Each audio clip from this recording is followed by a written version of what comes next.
Hello, you're listening to the 5th episode of the Clasax Victoria podcast. I'm your host, Brendan Toohey, and today I'm very lucky and fortunate and happy to be talking with an incredible clarinetist. He's actually one of my former teachers, and we'll get into all his accomplishments in a moment, but I'm very happy to be chatting today with David Griffiths. David, hello. Hi, how you going? Good to see you. You too. Thank you so much for taking the time to do this. Finding the available time is always the hardest part of doing these interviews. So I'm sure it is. Yeah, no, my pleasure. And thanks for keep hassling me and enough so that we could make it happen. Could you tell everyone listening and watching where we are right now? Oh, it's actually unusual for me now, but we're in Melba Hall, University of Melbourne's old music building, which we don't come to very often. But we were just up here for the Monday lunchtime concert series, hearing one of my PhD students do a lovely concert. So I sort of took this opportunity to do this interview in this wonderful space. Fantastic. We're not sure if we're going to get kicked out of this space, so we'll see what happens. David, for those that don't know, I'm going to sort of pull the cat out of the bag. Your mum, Joanne, is currently the president of Clasax. So that's an interesting little connection that you've got with the society. She certainly is. Yeah, definitely. How long has she been president for now? I'm not sure. You would have a better idea than me. Quite a while. Yeah. I think it's quite a number of years. It's pretty cool, actually. Yeah. Excellent. Well, could you tell us a little bit about your formative years growing up as a clarinet player? Just tell us a little bit about how you got started. When I was a kid or as a young professional? Yeah. When you're a kid. I mean, now that you've mentioned my mum, I just think that's really cool. I think, she was never a clarinetist, a player, but she was always a teacher. And I shouldn't tell her whole story because you should interview her for one of these podcasts. So I don't want to steal all her thunder, but she moved to Armidale in New South Wales, where I'm from, and there was no clarinet teacher. So she bought a clarinet and a book on how to play the clarinet, and she taught herself, and then she became a clarinet teacher. So fast forward to when I was a kid, there was just clarinet everywhere in the house all the time. She's teaching, I don't know, I think at one point she had 100 students a week. Oh my gosh. And just every day after school, there was clarinet lessons going on in our house. So she taught me, but I don't even remember having lessons. I'm sure I must have, but it was never structured or organised. But it was constant. I heard all of the pieces of all the different AMB levels happening all the time. So I think that really helped me develop quite easily, just because it was all the time music. In addition to that, she ran the Armidale Clarinet Choir, which was Sunday afternoons, and I played in the Armidale Youth Orchestra, and then when I got good enough, I graduated to the Armidale Symphony Orchestra, which was very exciting. And so there was just music going all the time. And Armidale's quite unique because it's, relatively small and isolated place, but so much strong music's going on there. So that helped me tremendously. In a way, I became a big fish in a small pond. Let's just, put it like that. Yeah. It was, I don't know, I loved growing up there. Amazing. That's really interesting that you kind of picked up lots from listening to your mum teaching other clarinet students in the house. Yeah. And it was probably a lot of it was not even a conscious thing. It was just, and I'm a little bit competitive, let's just say. So I'd hear someone playing something that was harder. And, I want to learn that piece. I want to do that piece. And, and it kept, I don't know. Yeah. I don't really remember, except that I just wanted to, it was sort of all I knew. Yeah. It was fun. Amazing. So you're growing up as a kid, going to school, still playing clarinet. What sort of led you to decide, okay, this is what I want to do as a career? I think it was around when I was about 15, and my mum used to take me to all these Stedfords and stuff around the place. Because again, in Armidale, we're a bit isolated, but Mum would bring in people like Mark Walton to Armidale and give these amazing weekends. She'd take me to Sydney to his big clarinet weekends and things, which sort of inspired me to do all my mega days and stuff that I like to do. And then I think when I was 15, she took me to the Sydney of Stedford, which was like, wow, that's scary. Like, it's one thing going to all the, like, Tamworth and Coffs Harbour and stuff, but I think I managed to win the clarinet section that year of whatever it was, and against all the kind of serious city kids, and I was like, oh, maybe I could actually do this. And so it was around when I was 15, and then I also just thought, I don't know what else I would do. It was sort of more like, well, I think I'm good at this. So, and I actually didn't really know what it meant. I didn't have any inside track from my mother or anyone else on what it meant to be a professional musician. Like, I knew that there were orchestras that people got paid to play in, but I had no idea. So it was kind of like, oh, well, let's just do this and see what happens. So I had no plan. Yeah. But that's sort of how it came about. Yeah. Okay, amazing, interesting. So what about getting into studying at university? Yeah. What can you tell us about that? So then I had to make some decisions, and actually it was not easy because like I said, I knew nothing about anything. So I again went to Brisbane, had some lessons there with Floyd Williams, Sydney with Mark, and Adelaide with David Shepherd at the time. And then, interestingly, I didn't ever have a lesson with Alan Vivian, but I applied there as well because it was a really good reputation for Canberra. And then I ended up deciding to go to Canberra. I don't really remember why. I just think I had a really nice experience when I went for the audition, and I met Alan and got just a nice sense for that was the place where I don't know. It was hard to, it was just, I sort of got a sense that was the right place for me to go. And it really was. It was brilliant. And it was interesting because, Canberra for me was like the big smoke at the time. I was like, wow. And I had some friends there that had come down from Sydney to study there, and they were just always making fun of the place as being small. But for me, as a transition from Armidale, it was great. And Canberra was really, at that time, I mean, it's really sad what's now happened to it, but it was small. There was probably I think Alan only accepted 2 or 3 students per year.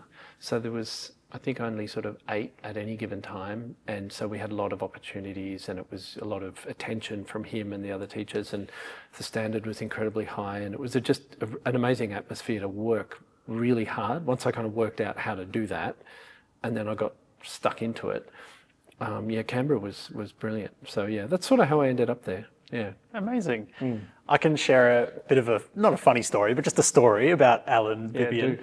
So he and yourself and a bunch of other people came to Melbourne for the Australian Clarinet and Sax Festival. Would have been 2011, I think, a long time ago now. And you two played a duet together. Was it the Ponchielli? I think it probably was. Yeah. And listening to that performance of you and Alan playing that piece convinced me to come to Melbourne and study with you. Oh, that's very nice. Yeah. Oh, that's excellent. Yeah. Yeah, I remember that because, have you ever played it? No. Oh, you've got it. We should do it together one day. I think I first played it with a friend or something in Armidale, probably badly. And so I sort of knew about it. And it's just a fun kind of operatic, 2 clarinet showpiece. And then I played it with Alan for my end of degree recital. Wow. It finished my whole recital. He came and played with me. And I'll never forget, he sort of, on the night of the concert, without telling me, he sort of improvised like a second clarinet cadenza and just made me wait for him to kind of do this thing. And I was, that was a sort of guy he was. It was quite funny. So when we had this opportunity at this festival, I was like, because it was his recital, I think. And then I said, oh, Alan, how about we get together and, play the Ponchielli together again. So yeah, there you go. I'm glad it had a positive effect. It's such a fun piece. A bit stressful at times, but yeah. Excellent. So how did you find studying with Alan at ANU? Can you describe how he sort of teaches? It's funny because I talked to some other former students of his about this now, and I just remember thinking what a brilliant teacher he was or is, but I can't remember hardly anything that he said to me, and it's really strange.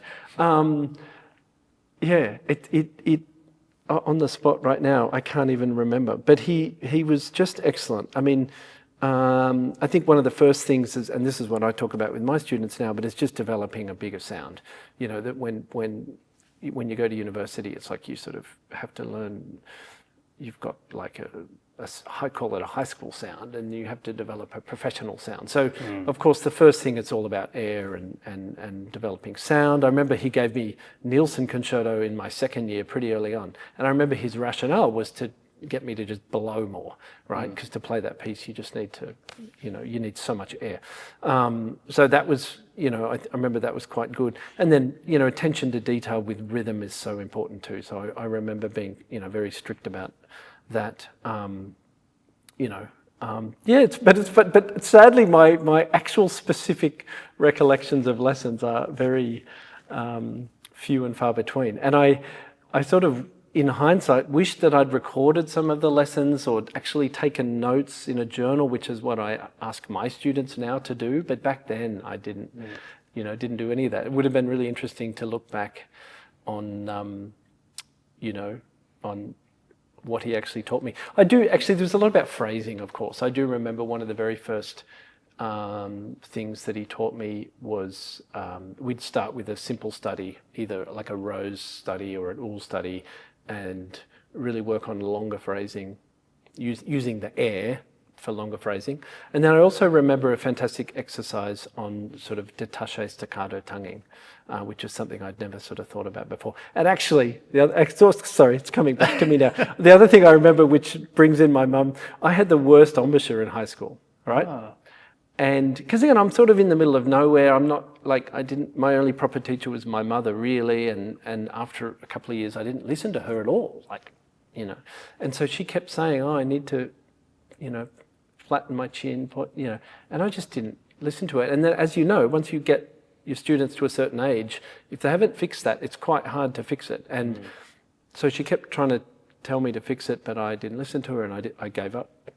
She gave up. And there's a hilarious photo. When I was in year 12, I won this sort of Sydney Symphony Young Artists competition where I got to play Weber 2 with the Sydney Symphony when I was in year 12, right? Wow. Which was pretty cool.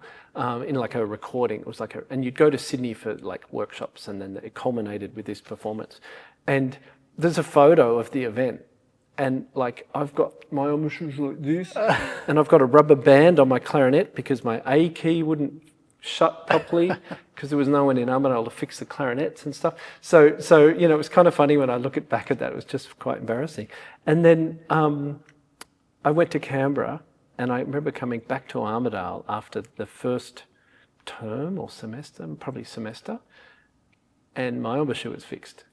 And my mum was so angry. She was just like, I've been trying to get you to fix that, and one semester with a new teacher, and I was like, yeah, sorry. But yeah, so he certainly fixed my embouchure as well. Oh yeah, and he fixed my my expressive left shoulder, which is another. Oh. Yeah, that's fairly common for. Yeah. So yeah, no, it's a lot of. But he was just really fantastic, and then he became just an ongoing mentor. I'd keep in touch with him, and I still keep in touch with him. And I remember the first time I got to play second clarinet to him in Canberra Symphony, which was really amazing, and some chamber music. We did Grand Partita and some other chamber music together, and it just became sort of teacher to mentor to friend. And yeah, phenomenal clarinet player, just amazing. So excellent. Yeah. Sounds a bit like me to you. Well, it's very I don't feel like that, but anyway, that's very kind of you to say that. So you've finished studying at ANU with Alan. What happened next after that? Okay, so for me, I knew I needed to go overseas. Back then, well, this is a bit of a tangent. Back then, ANAM, the Australian National Academy, hadn't quite started yet. It was sort of in its infancy, but there was no residential program yet. If there was, I probably would have tried to go there. And in a way, I'm sort of glad there wasn't, because there wasn't anything else. So I needed to go and do something else. I had always planned to go to Europe. That's where Alan had studied in Vienna, and I think I was sort of and he had connections in France, and I thought I would do that. I ended up going to New York because I met someone that I wanted to go hang out with, let's put it like that. Sure. And so I decided to go to New York, and my mother being American meant that I have a dual passport with dual citizenship with America. So it was easier to go there, and I spoke the language, and so I decided to go there. I think the reason also I ended up there is I was lucky enough in my third year to get accepted into the Pacific Music Festival in Japan. I sort of forgot about that. So that actually, you know how I said when I was 15, I was like, I sort of thought, oh yeah, maybe I can be a professional. So then I showed up in Canberra and felt like I was hopeless, right? I'm sort of backing up a bit because all of a sudden everyone else sounded really good, better than me. And it was like I was nervous to even practice in front of people because I sort of felt embarrassed. But then I sort of eventually got over that and developed. But then I was like, what am I going to do now? I sort of am aware there's really good students in Sydney and Brisbane and all these places. But then I got into this festival and I was the only clarinetist, actually the only Australian that got into the entire festival that year. And I think I was one of the second youngest person. And the standard of this festival was kind of unbelievable. And so then when I went to that festival and I spent a month, and the clarinet tutor was Peter Schmidl, who was the principal of Vienna Philharmonic at the time, and he was very complimentary of my playing, and perhaps because of, my influences of Alan and stuff like that. But that festival made me realise, maybe I'm good enough to go overseas. It's weird in Australia. It's different now. I don't know. It's because we're so much more aware of what's going on overseas now with social media and stuff like that. Where back then, it's a bit more intimidating, I think.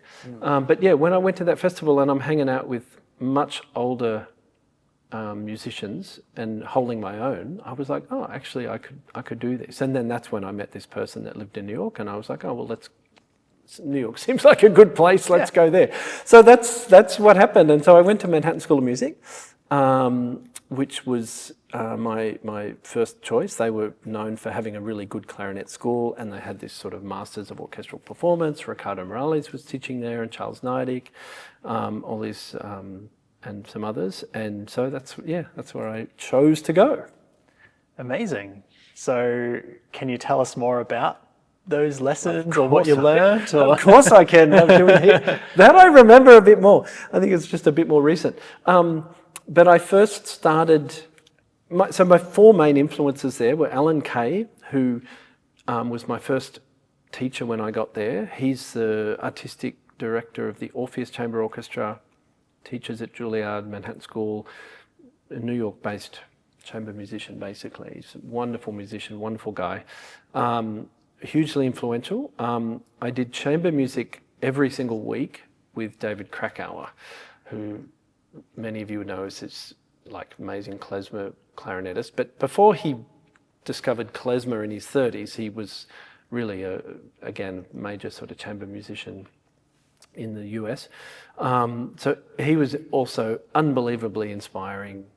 I was so lucky. The way they do it in New York, you have a lesson every week, and you have a chamber music lesson every single week. So they're equal. And so I was so lucky to work with David on the Brahms Trio, the Brahms Quintet, Messiaen Quartet, and some Elliott Carter, I think. I still remember it. Like, it was so formative for me, actually.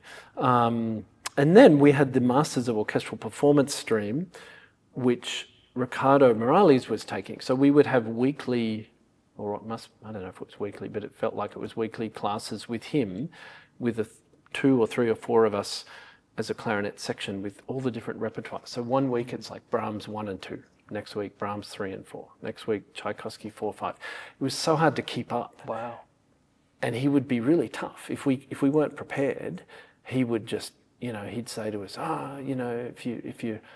you've got to be lucky to win a job. You've got to be more prepared than anyone else, and then you have to be lucky. So when we'd go into these classes, if we weren't fully prepared, he would really kind of go off at us. But I found it difficult because I was sort of doing the solo and chamber music stream, and then I was also coming in and doing his stream. And I remember a couple of times just like wagging the class with him because I didn't want to get yelled at. And I'm like, I look back on it and I was like, what was I thinking? Like, this was such an amazing opportunity, but it was really, I did find it hard to keep up with all the different music that I was having to learn.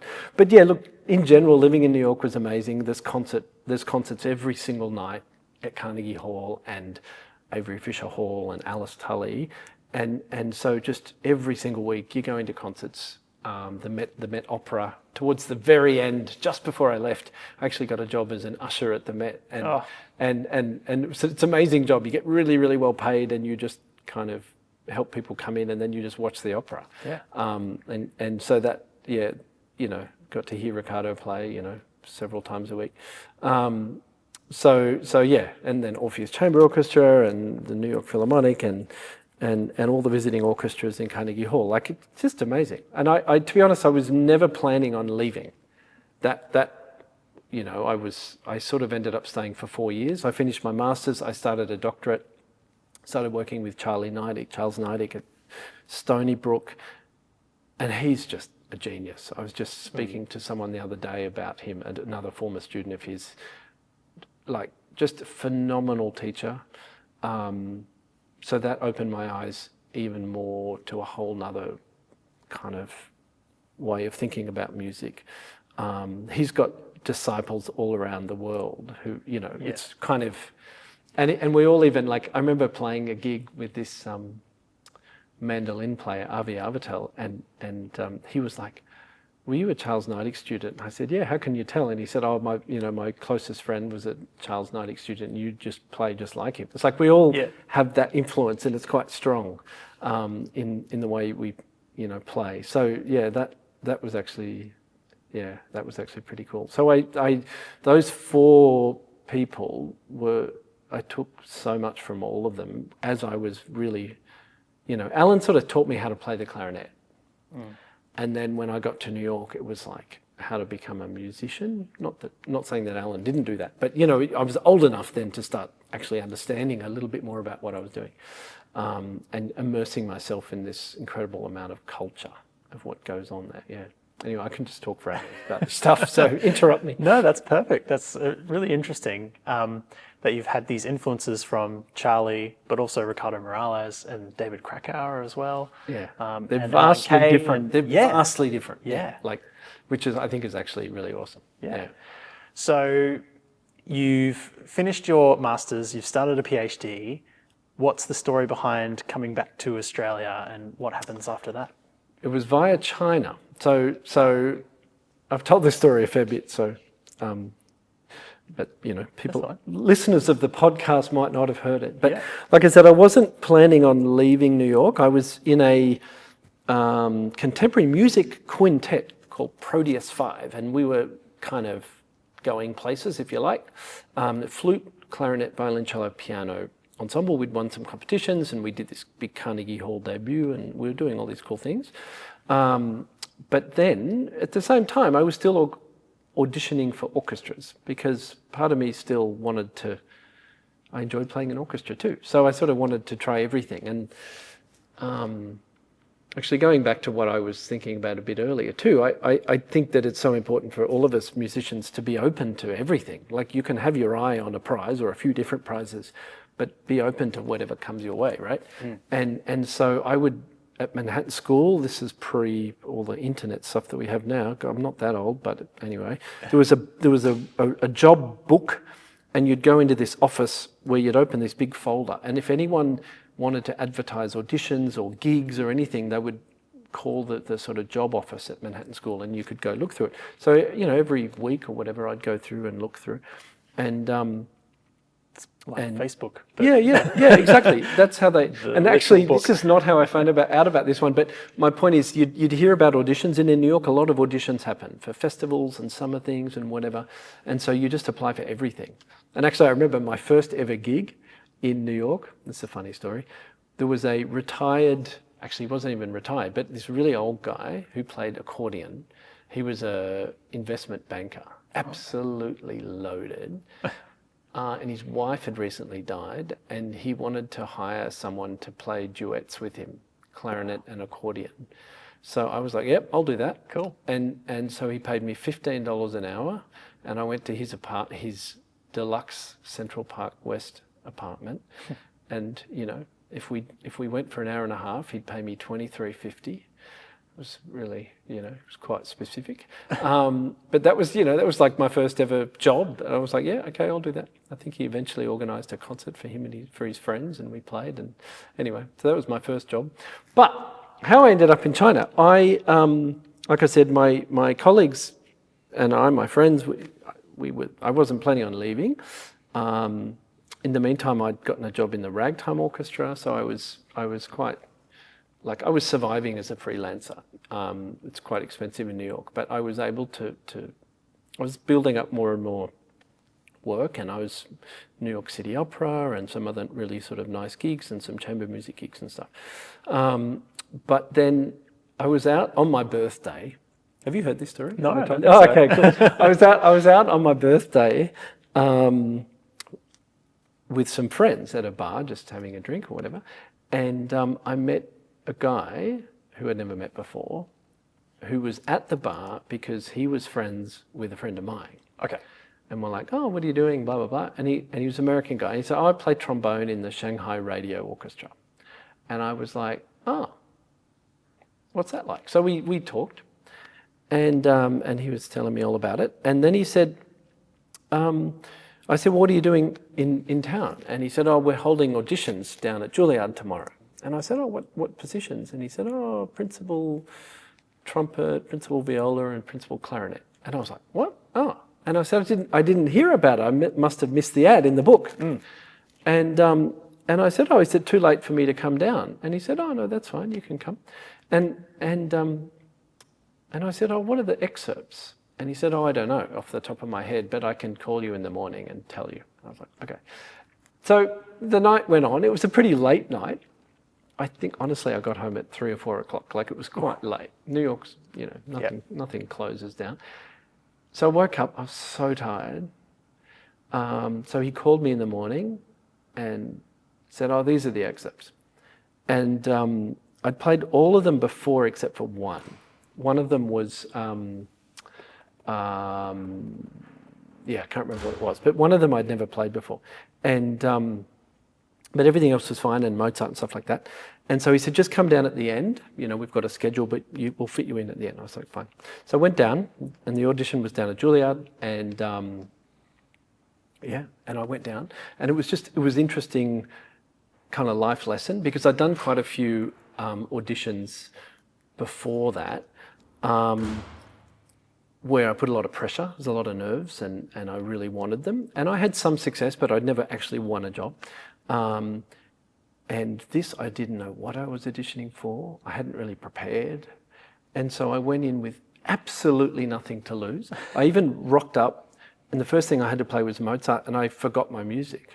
Oh. And I was like, oh, well, I guess I'll just play it from memory, which of course I could do, but I never had done. I wouldn't have, if I had the music, I wouldn't have done that, but I had to, so I just did. And I guess to date, I guess I was 24 or 25 at that time, I played probably the best audition that I'd played, because I just didn't care. I just had nothing to lose. And I was so lucky that they asked for all the excerpts except for the one that I had not played before. Oh. So that was wow. Seriously, it was just quite, I don't know how, that was just luck. Do you remember what that excerpt was? I do, actually. It was Bartók Concerto for Orchestra. Oh, yeah. Yeah, which is not a standard audition excerpt, which is why I had never played it. And so then after I was packing up, and the conductor was there, and the principal flute and the principal trombone, I think he was, and they said, oh, how serious are you about this job? And I said, well, I don't know. I know nothing. And he said, because I think they're going to offer it to you. And I was kind of freaking out a little bit. But then they said, oh, look, come down to Starbucks and we'll chat, because in New York there's Starbucks on every corner. So yeah, that's what happened. And I said, look, give me a week or so to think about it. And they told me all about it and how it all worked. And I went home and did a bit more research. But I think I knew within a day or two that I just really wanted to do it. It was like an amazing adventure. And so I sort of left 3 or 4 months later. And my plan was to do it for a year and just have that life experience. Principal clarinet of an orchestra, major city, good money, learning all the repertoire, and then go back to New York. Even to the point where I left a lot of my stuff in a friend's garage in storage. But I never went back. Yeah, I after 1 year, it went so quickly, and I thought, gee, I've really enjoyed this. I can't imagine going back to being in New York again. So I stayed another year, and then I auditioned for the Macau Orchestra. So that was the next little chapter in my life, where they were starting a new orchestra, and anyway, blah blah blah. It's the same sort of stuff. But then I moved to Macau, and then after that, it was sort of like moving back to New York was sort of more and more in the rearview mirror, if you know what I mean. So that's how I ended up leaving New York, which was, I think the right thing to do in hindsight, but a bit of a sliding doors moment, because had I never left, I'd probably be still there right now, you know. So the Shanghai Radio Symphony Orchestra, is that right? Yeah. And then the Macau Orchestra. Yeah. Are they rehearsing in English or Chinese? Like, how did you get around that? It's a really good question. Mostly in English. Okay. Certainly in Shanghai, they I mean, it's a weird situation, but they it's changed now. But they hired like 13 or 14 foreign experts. Oh. You see, so we were paid like at a different level than the locals. There's all these terrible things with that. I don't think happen anymore. So yeah, we had an English contract, and so for us, if we were playing, it was in English, and most of the conductors spoke English, and they would bring in a lot of guest European or American conductors, so they had to speak English. But like my second clarinet player, he didn't speak English. Wow. Like at all. So I learnt some basic Chinese, like enough to have basic little conversations and stuff. I should have gotten better at it. Some of my colleagues got really good at it. But yeah, it was really fun. Like, I mean, I just tend to remember the good parts. Yeah. I'm sure there were bad parts, but just, it was quite, bonding. And like all my colleagues were really excellent musicians. You know, they're all now, like the flute player, I think, went back and got a job in Chicago Lyric Opera, was playing in Chicago Symphony. The horn player is playing in this amazing ensemble in New York now, and the trumpet, where did he go? Anyway, they were really excellent musicians, and so we bonded and had a great time. Amazing, incredible. So you go to Macau Orchestra. Was that also for a year and then moved on? That was for a year. That was also fun, but it was right when we had the SARS outbreak. Oh, Do no. you remember that? Yeah. And that was sort of originating in Hong Kong, which is right next to Macau. So it was really amazing because we were, and my good friend Evan Lewis, who's a bassoonist now in the Queensland Symphony, he came to Shanghai with me because we were in New York together, and I said, oh, you should come, and he came, and then he got the job in Macau, so he sort of followed me around. So we actually like rented an apartment together, and it was like on the beach, and so all of a sudden all our concerts were cancelled. So we were just like playing tennis and swimming every day, and it was pretty amazing actually. But I remember playing, when the concerts got back up and running, I remember playing a chamber music concert. It was a wind quintet concert to an audience all wearing masks. And I remember that, just walking on stage, and it was completely full, probably 500 people, and they're all wearing masks. I remember walking out going, oh my God, this is so weird. And then, fast forward 20 years and it became a global thing. Wow. But but Macau was good. It was a much better orchestra than in Shanghai. It was a chamber orchestra. We had a chamber music series, which I was involved with programming and stuff like that, of course, because I can't help myself. That was a really fun, that was 2003, so when that happened, Wow. And then I assume after that, you came back to Australia. Yeah, I came back and played in the Melbourne Symphony for a year, associate principal, which was also an amazing experience, played so much incredible repertoire, E-flat clarinet, principal clarinet, basset horn, so many different things. And then and that's obviously where I met my wife, and then we formed Ensemble Liaison, and then my sort of true passion for chamber music kind of came back. And then in 2005 is when Monash was looking for a new head of woodwind, and I was very lucky enough to get that. And so that's when I sort of started learning the world of, academia. But it's just what I had always wanted. I actually remember, I was thinking about this the other day. I remember when I was in Canberra, thinking, I want Alan's job. I want to do what you do. I looked up to him. He was clarinetist of Australia Ensemble. He was principal of Australian Chamber Orchestra. He was in the Canberra Wind Soloist. And so he had just juggled this lovely sort of balance of teaching a nice number of students with all this really, wonderful chamber music.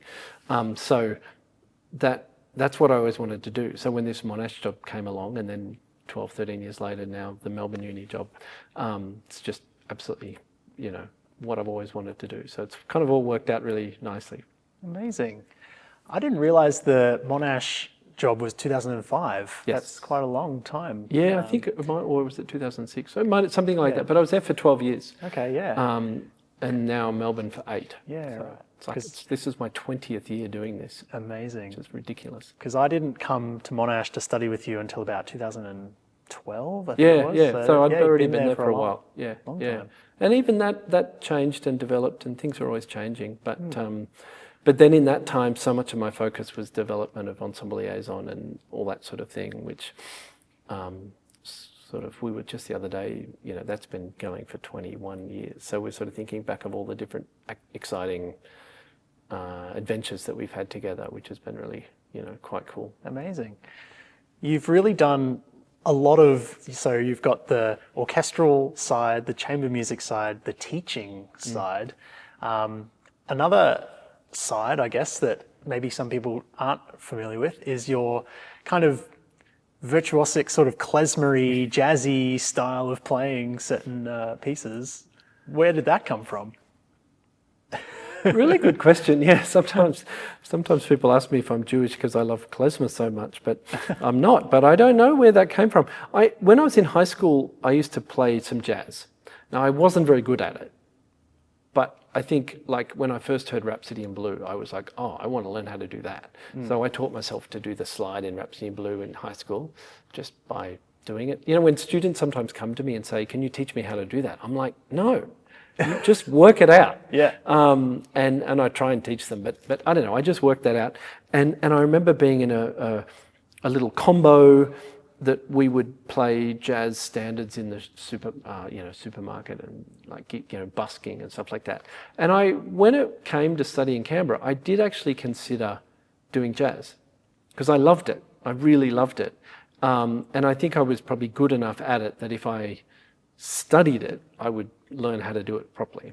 I used to do improvising to the, backing tracks and stuff. So I did all of that, but again, it was all completely self-taught, which in a way with jazz I think is sort of a good thing. Yep. But that's where I learnt the style, because the style is all about listening and imitating and copying, and so I just listened a lot, and then I just did it. But when it came to studying at uni, I don't know. Like I said before, I knew nothing about a career as a professional musician in general, but I think I knew enough that it might be safer or slightly easier to be a classical musician. I sort of thought being a jazz musician would be fun, but even sort of harder to make a living. And then I remember pretty early on, actually, Alan Vivian, and he was actually quite good at doing commercial stuff as well, but in terms of the development of my sound and all that sort of stuff, he kind of steered me away from that at that developmental point. It can be quite of a bit of a conflict to try and be doing both. And so I did less and less, and then I became less and less comfortable doing it, actually. And then I realised there are people that are really good at improvising and doing all that. So I sort of then felt a bit self-conscious. And I actually wish that I had done more of that, say, 20 years ago now, so that I was sort of more comfortable doing it. But then fast forward, I don't know. I studied with David Krakauer, and I used to go watch him play klezmer in New York all the time, and I was like, I want to do that. So I got advice from him on it, and his advice was to transcribe the solos and the style and the ornaments of some of these like klezmer masters, and that's what he did when he got into it. And I did a bit of that, but then I also did that of his recordings. Because, he told me I should transcribe these sort of masters from the 1920s. And I was like, no, I want to transcribe you. So I sort of, I started forming my own confidence in that through his influence. And then you just do it. Then you just get stuck into it and do it. And I think I want to do more and more. I mean, I absolutely love it. And I got to meet Giora Feidman. I played in Israel some concerts where he was in the audience, and, I played the Shalom Aleichem Rob Feidman for him, which was terrifying. But I just sort of been listening to more and more of these people and getting influenced by them. I think I absolutely love all music. I'll never get sick of playing Brahms' quintet. But it's so nice to then, let's have a go at this and let's have a go at that. And, I think we've only got so many years on this planet, and I just want to learn how to play music that connects with me. So I've just been asked to do a concert. I'm so excited about this. I don't know if I can say this I will anyway.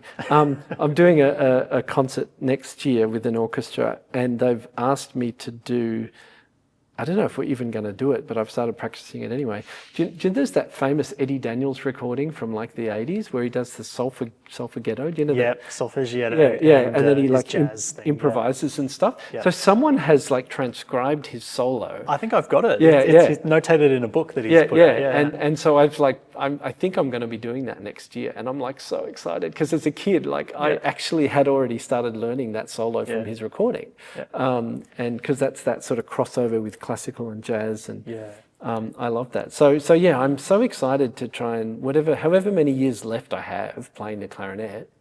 I mean, I'll turn 50 next year, so I don't know if I can play for 10 more years. I don't know. I'm starting to starting to get tired, but I just want to explore new things and maybe try and get better at the old ones as well. But, Amazing. I'm really glad you mentioned Shalom Aleichem Rov Feidman. Yeah. It'd be remiss of me not to say for the podcast. So the Clasax end of year concert, a student of yours, Emily Trelaw, is going to play that piece in the concert, and it's going to be amazing. And she's incredible at klezmer stuff. I know. We've had a few rehearsals already, and it's sounding really, really good.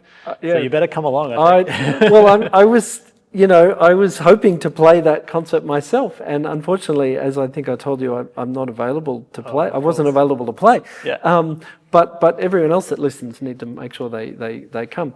But Emily auditioned this year at the Conservatorium, and she played the Shalom with also some classical pieces, and I've never heard anything like it. I said to her, "You play that better than I do," and I've played that piece 200 times. I was like. She's very humble, but it's amazing. And so, I've got to now, I mean, she might listen to this, but I've got to find this balance now of teaching her because I want to help her develop that. But I also want to develop the classical side of things too. And as I said before, Alan sort of, steered me classical only, but I think with Emily, I want to try and develop both. And she's really, really smart. I think she'll be able to do it. She's amazingly talented. So thank you for giving her the opportunity to play with the Clasax because it's really awesome. I asked her how she kind of went about getting into klezmer, and she said, similar to what you were saying, she started listening to and trying to transcribe David Krakauer stuff. Oh, really? It's just incredible as well. So good. Oh, he's the most, inspiring, the nicest human. We had him out to Australia. Were you here when he came? I remember that. It was better. And he's just the nicest human, and we should try and get him back. For sure. We better start trying to wrap things up. I think we will get kicked out of here eventually. But I wanted to ask about your instruments. Because you are a Bakun endorsed artist. Yes. One of a few now in Australia, which is great. What was the story behind getting into and eventually selecting and playing these instruments? I've been aware of them. Certainly in America, because Ricardo was the first main endorser and they made the clarinet for him, the MOBA. So I was sort of aware of the instruments from my time in New York. But like most people, I just sort of play buffet because that's what everybody plays. And it's easier to sort of fit in. But it was, I can't remember what year it was. Must have been 2018 or 2019. I went to the Clarinet Festival in Belgium. Was it 2018? And all of the manufacturers are there with all the instruments. And I was desperately overdue for some new clarinets. And I thought, right, this is a good place to go and I can just try everything. Because in Australia, as you know, it's hard to get stuff, try stuff. And I thought, sometimes if you're thinking about a job in an orchestra, people have considerations, and not so much anymore, but, if the rest of the section is playing a certain type of clarinet, they're going to want me to play that same clarinet to fit in. And like I said, I think people are not so precious anymore about that. But that's maybe as a student, you're a bit worried to kind of go off the beaten track a little bit. But like I said, I think that's less now. There's more and more people playing Yamaha or Selma or Buffet or Bakun. So it's becoming more. But certainly when I went to that festival with the plan of buying some clarinets, I had a completely open mind. I thought at this point in my career, I'm playing 98% chamber music and solo repertoire. I don't have to worry about what other people think. I just want to pick the clarinets that I feel really connect with me. So I tried everything and I was there for 3 or 4 days. So I had lots and lots of time and I met and spoke to all the people. And at that festival, that's when Bakun had just released their Lumiere clarinet. And I had tried the MOBA before, and as much as I liked it, it wasn't for me. It was quite hefty, fat kind of clarinet, and it just, Like Ricardo. Yeah, it wasn't, just sort of didn't feel comfortable for me. Yeah. And sort of flexible enough. And I tried the Lumiere and I was like, oh my God, like just instantly, especially like the A clarinet, I was just like, oh my God, this just, I just was like, I have to have this. I just knew. And then I still went and tried, like when you're trying cars, I knew deep down that's what I wanted, but I still went and kind of tried all the other clarinets, but I just knew, and so that's when I met the team, Maury and Joel and the team at Bakun, and they're so, in addition to the clarinet being wonderful, they're just so supportive, and that's what I love. Like they're just they care very much about looking after their artists and their sort of development of the clarinet and the technology. They're always trying to make it better, where some of the other companies have been doing it the same way they've been doing it for 200 years, where they're really trying to push the envelope all the time. And it's fantastic. And so I've since then met like so many of the other wonderful artists, like Jose Frank Ballester has become a good friend of mine, and he's come to Australia a few times, and I've gone and done things with him. We did, the Mendelssohn concert piece in Spain with an orchestra together, and all these sort of cool opportunities that have come because there's, really, really supportive. So, so that's sort of how it came about, and I can't wait to try their new Essence clarinet. I haven't tried it yet. I was going to say, they've got a new one now. Yeah, for Anthony McGill. So I haven't tried their barrels yet and clarinet, but I'm certainly excited to. And then their bass clarinet, I have tried that, and it's really stunning actually with Michael Lowenstern.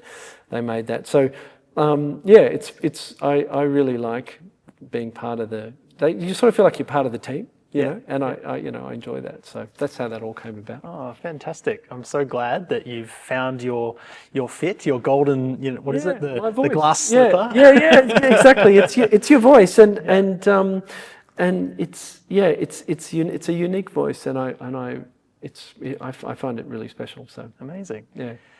For any of the gear heads that want to know, what about mouthpiece? What mouthpiece are you on? So I'm on a Bakun mouthpiece. I'm on the Vocalise G, which is they've got what are they? The R, the G, and the H. So the G's the sort of middle of the range, sort of facing.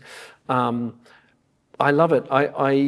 For years I played a Van Doren M13 Lyre, and before that, actually a Casper for the real gearheads, like the sort of very vintage American mouthpiece. But that was a bit temperamental. So then I moved to the M13 Lyre. It was just easier to play, but quite similar to the Casper. But I've never been a big gear head. So I'm not someone that's trying a new mouthpiece every week. Alan was not like that at all. Alan was, let's just like play that and get good at it. And I've taken that. I've just never been into all of that stuff. So I've tended to just play what I've got and make it work. But then when Bakun brought out the Vocalese range, of course they sent me some to try. And I first played the R model because it was very similar to the M13. And I just instantly felt so comfortable on it because it felt exactly like the M13 Lyre, but just better. So it wasn't a change for me because I'm not good at changing. Yeah. Like even with the clarinet, it probably took me 2 years to get used to it.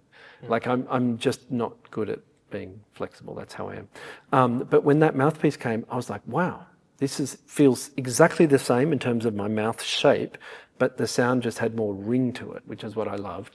And then so a few years later, I switched to the G because I'd sort of gotten used to the R, but then the G just gave me a little bit more projection, a bit more oomph.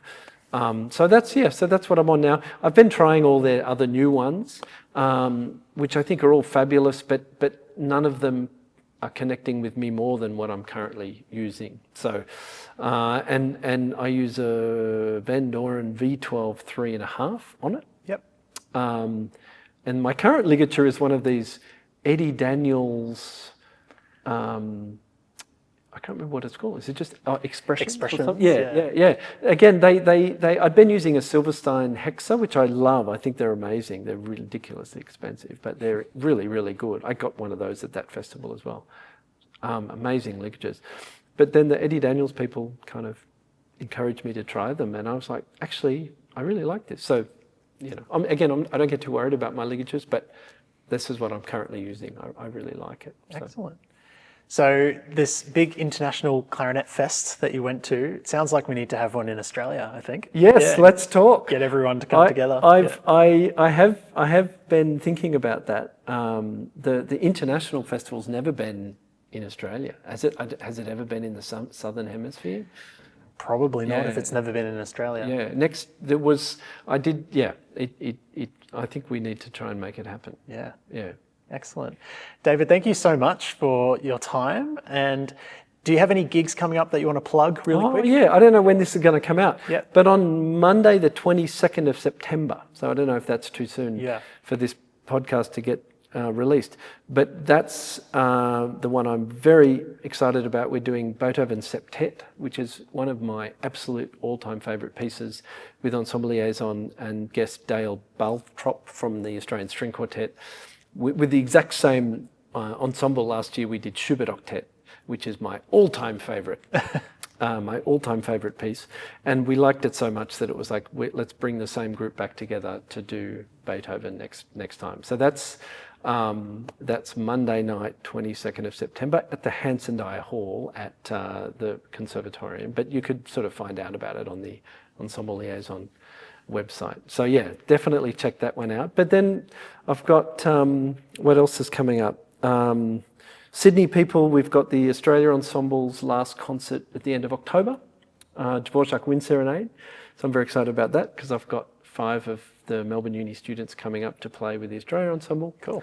Sort of 21st of October or something like that. And then in November, I'll be doing a national tour with the Australian Chamber Orchestra. So that will be very cool. There'll be performances all over the place of a really, really interesting program. It's a bit of a cabaret show, I think. So yeah, I don't even know what we're playing yet, but hopefully I'll find out soon. So quite a few things between now and the end of the year. Excellent. So that's fantastic. I'll try and edit this really quick so I can get it up. Yeah. Thank you again so much. And for listeners, watchers, viewers, check out all the links to everything that David's mentioned. I'll put them in the show notes for this episode. And stay tuned for episode 6, which will be with a saxophone specialist, TBC. So thanks again so much. Thanks, Brendan. Yeah, See you soon. for having me. No worries.